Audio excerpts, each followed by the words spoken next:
From the world of fiction on the edge come these shadows between truth and imagination. Welcome to Edge Tales, a short story series where mystery reigns and the line between fiction and reality fades. Twice a month, a new tale emerges. Will you dare to listen? The past has a way of following us. For James, it followed him for 20 years.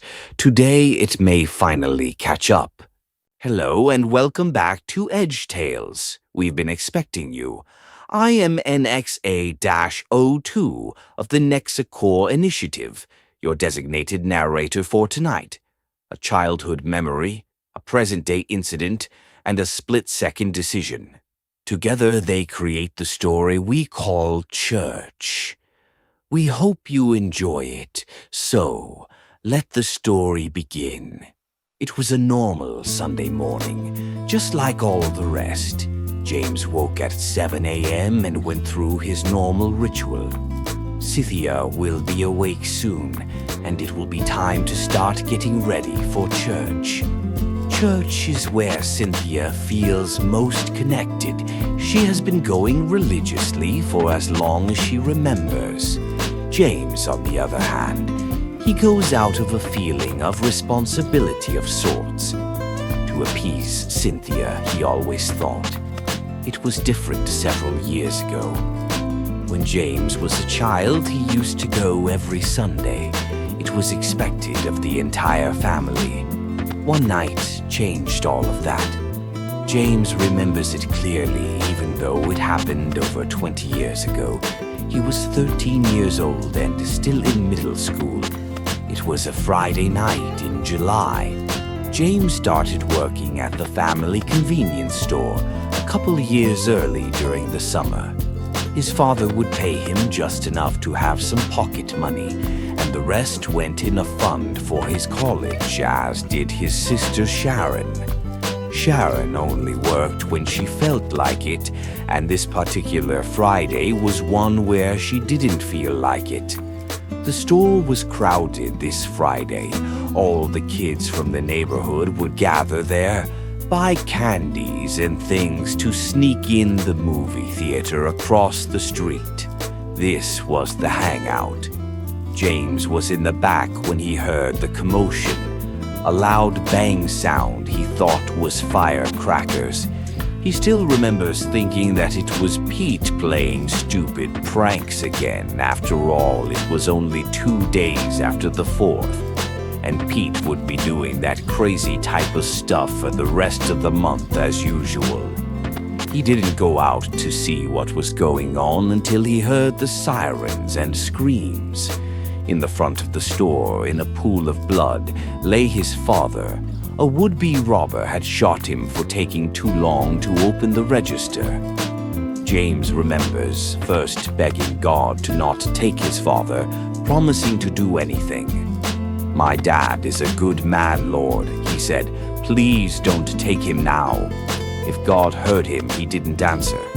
2 hours later, his father was gone. James remembers the anger that he felt, the curses. He stopped believing in God at that instant.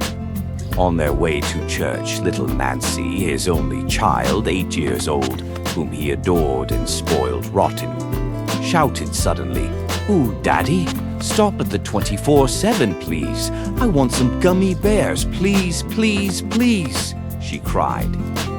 James never said no, so off to the store they go. Inside, he was at the register paying for the items Nancy had picked up when it happened. 2 young men bust into the store, masks pulled over their faces, shouting, screaming, and brandishing a pistol. "Give it up, old man," the one guy shouted as he pushed the gun in the clerk's face. "You know what time it is." James had always carried a gun of his own, since, as soon as it was legal for him to do so, he vowed never to let what happened to him happen to his family. He moved before he even realized he was moving. The pistol cleared his jacket. One shot cracked through the store. The gunman collapsed instantly. The second robber froze.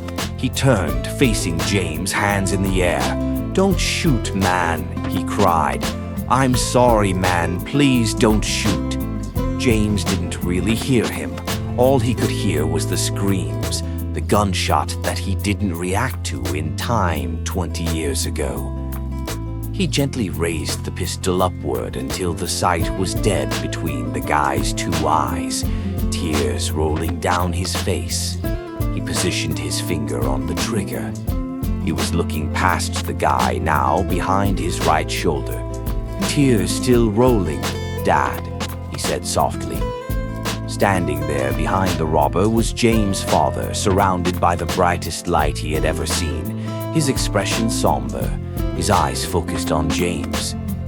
The next Sunday, James sat in the same pew he had occupied as a boy. For the first time in 20 years, he listened.